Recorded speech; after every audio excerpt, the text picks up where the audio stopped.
guys, how are you today? Today we have paper weaving, and you should have a couple of pieces of colored paper and a black sheet of paper.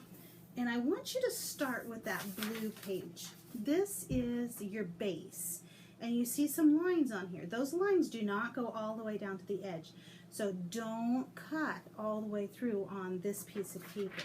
You'll need scissors for this activity and glue. See, I've got glue and I have scissors. So I'm going to start with my blue piece just like I told you. And I am just going to cut right here along these lines.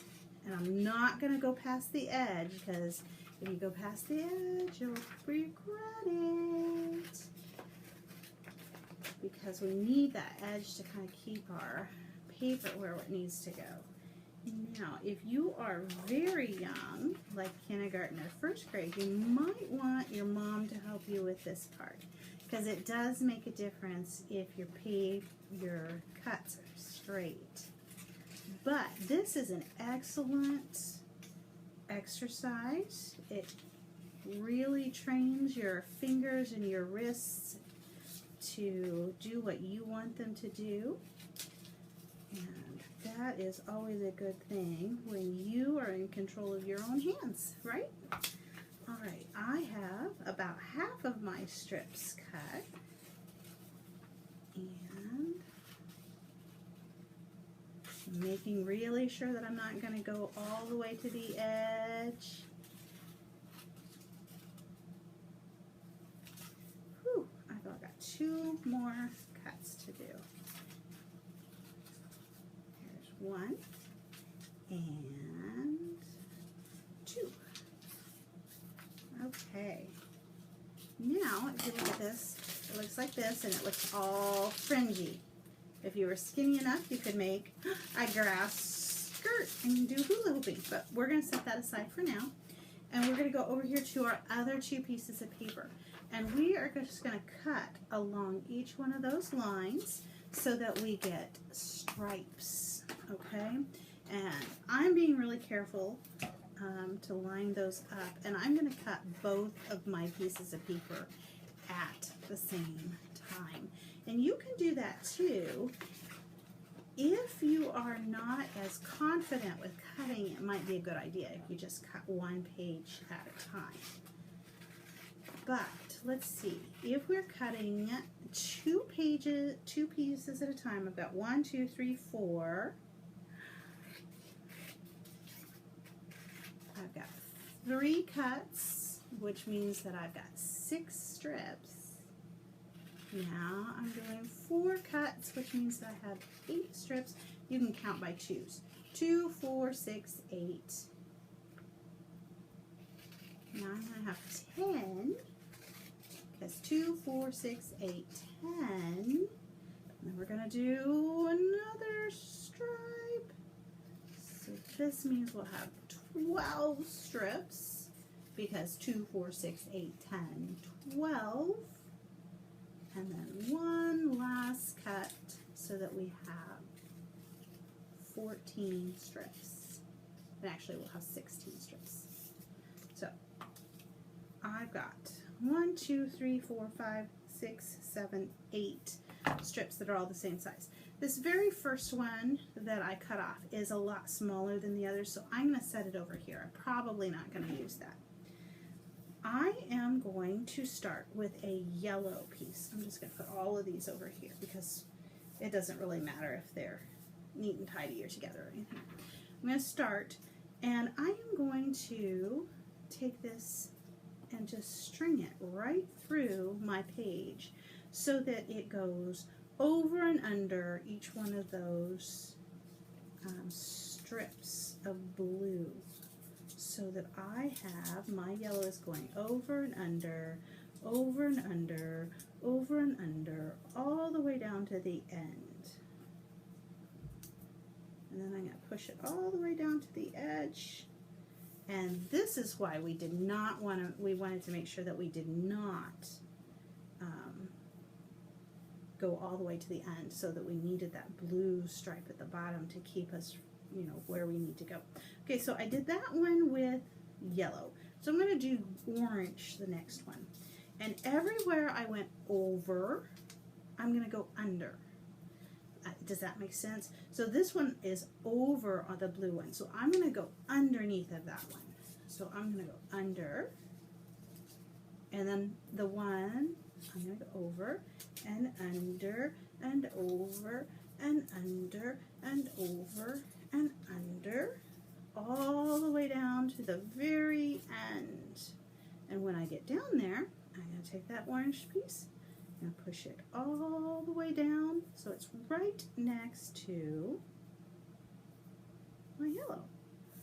Now then, can you see how that looks? It really looks like I just glued those right on, didn't I? But I didn't. I just wove it right in there. Okay, so now I'm going to use my yellow, and I'm going to do, wherever I was under with the orange, I'm going to go over.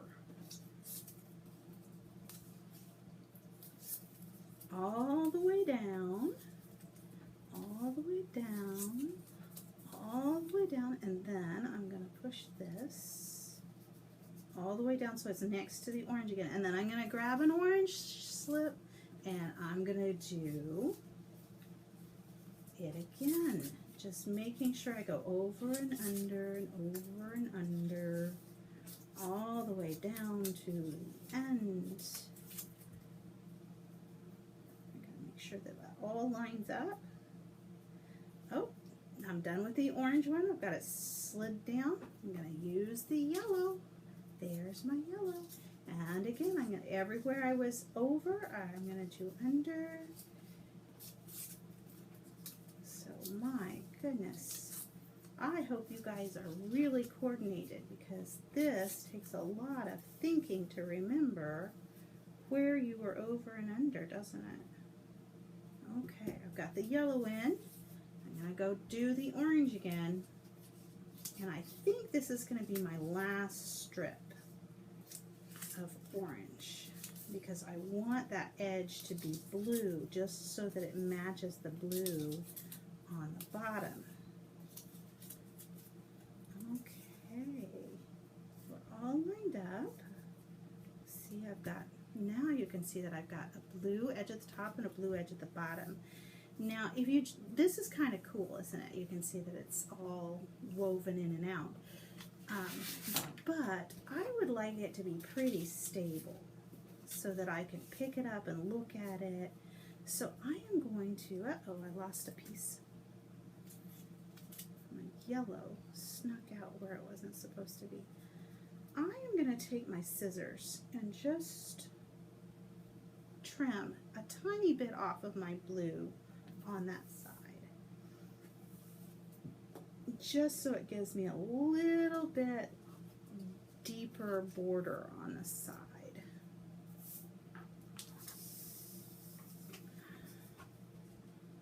This is easier to do if you have an edge. You can, and if you get pieces of paper on the floor, make sure you go back and clean them up, because moms do not like to have to clean up craft projects. I know, because I'm a mom. Okay, so this is beautiful, gorgeous, gorgeous, and I'm going to turn this over on the other side, and I'm going to put glue on this. So I'm going to have to be pretty careful when I put my glue on here, because I don't want to move around my pieces of paper, because if they move too much, then they're not going to stay in that nice pattern of over and under and over and under. So I'm going to have to be really careful, and you are going to have to be super careful too.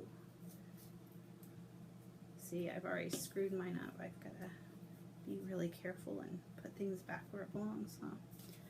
I can't help but wonder if this would not be easier to do with liquid glue, so that you're not pushing on your glue stick and moving your pieces around.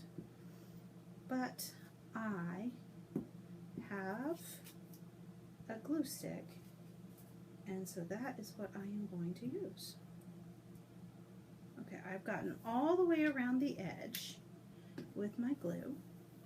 So I'm going to very carefully turn this over.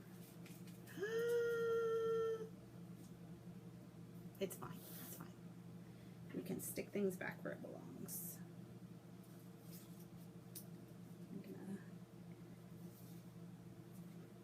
It might have worked better if I had stuck my black piece on top of my glue instead of the other direction. Okay.